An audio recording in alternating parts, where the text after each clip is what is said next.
Amahubo 68. Makavuke uNkulunkulu, zihlakazeke izitha zakhe.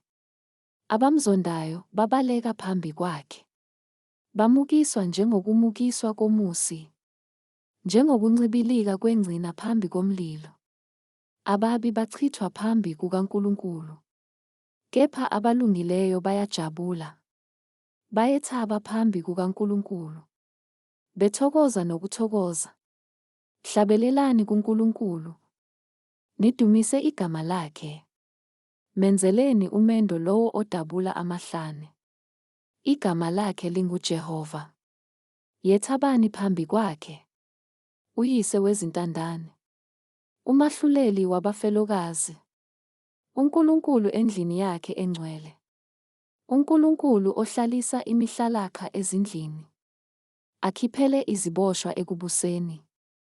Ngabahlubukileyo bodwa abakhe ezweni elomileyo. Nkulunkulu, ekuphumeni kwakho phambi kwabantu bakho, ekudabuleni kwakho ihlane. Sela. Umhlaba wazamazama, izulu lachonsa phambi kukaNkulunkulu, neSinayi lazamazama phambi kukaNkulunkulu, uNkulunkulu ka-Israyeli. Wanisa imvula enkulu, Nkulunkulu. Ifa lakho selahlulekile, waliqinisa. Ibandla lakho lakha kulo. Ngobuhle bakho wabalungisela abahluphekayo, Nkulunkulu. Inkosi iphumisa izwi. Abesifazane ababika indaba ejabulisayo bayisixuku esikhulu.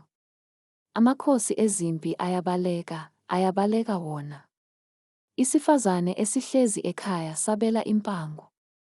Nxanilala phakathi kwezibaya. Kunjengamaphiko ejuba asibekelwa ngesiliva. Izimpaphe zamaphiko alo ngegolide elikhazimulayo.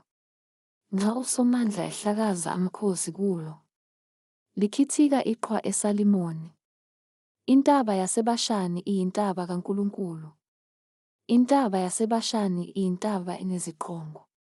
Nina zintaba ezineziqongo, yini ukuba niyibuke ngomhawu intaba? uNkulunkulu athanda ukuhlala kuyo na? Yebo, uJehova uyakuhlala kuyo kuze kube phakade. Izinqola zikaNkulunkulu ziyizinkulungwane ezingama-20. Izinkulungwane nezinkulungwane. Inkosi iphakathi kwazo. ISinayi lisendaweni engcwele. Wena wenyukela phezulu. Wathumba izithunjwa. Wamukela izipho kubantu nakwabahlubukileyo. Ukuze uJehova uNkulunkulu ahlale khona. Mayibongwe iNkosi. Iyasithwala imihla ngemihla. uNkulunkulu uyinsindiso yethu. Sela. Kithina uNkulunkulu unguNkulunkulu wezinkululo. Ukukhipha ekufeni kungokukaJehova Inkosi. Impela uNkulunkulu uyakuliphohloza ikhanda lezitha zakhe. Ukhakhayi olunesihluthulwa lwalowo osahamba ezonweni zakhe. Inkosi yathi, ngiyakubabuyisa eBashani. Ngibabuyise ekujuleni kolwandle. Ukuba unyawo lwakho ulucwilise egazini. Ulimi lwezinja zakho lube nesabelo salo ezitheni. Bayazibona izindwendwe zakho, Nkulunkulu. Izindwendwe zikaNkulunkulu wami, Inkosi yami, ziya endlini engcwele. Ngaphambili kuhamba abahlabeleli. Ngasemuva abashaya ugubhu. Ngaphakathi izintombi ezishaya izingubhu. Bongani uNkulunkulu emihlanganweni. Bongani Inkosi, nina bomthombo ka-Israyeli. Nango uBenjamini omncane, umbusi wabo. Neviyo lezikhulu zakwaJuda. Izikhulu zakwaZebuloni nezikhulu zakwaNafetali. uNkulunkulu wakho ukumisele amandla akho. Qinisa, Nkulunkulu, lokho ozenzela khona.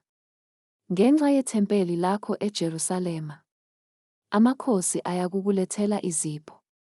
Zikhuze izilwane zasemhlangeni, umhlambi wezinkunzi kanye namankonyane abantu. Azithobise phansi ngezinqamu zesiliva. Uyazihlakaza izizwe ezithanda ukulwa. Izikhulu ziyakuvela eGibhithe. Amakushe ayakwelulela ngokushesha. Izandla zawo kuNkulunkulu. Nina mibuso yomhlaba mphubeleni uNkulunkulu. Nidumise iNkosi. Sela. Yona ekhwela phezu kwamazulu ezulu asendulo. Bhekani, iyezwakalisa izwi layo. Izwi elinamandla. Nikani uNkulunkulu amandla. Ubukhosi bakhe buphezu kuka-Israyeli. Amandla akhe asemafwini. uNkulunkulu uyesabeka ezindaweni zakho ezingcwele. uNkulunkulu ka-Israyeli nguyena owenzela abantu amandla nokuqina. Makadunyiswe uNkulunkulu.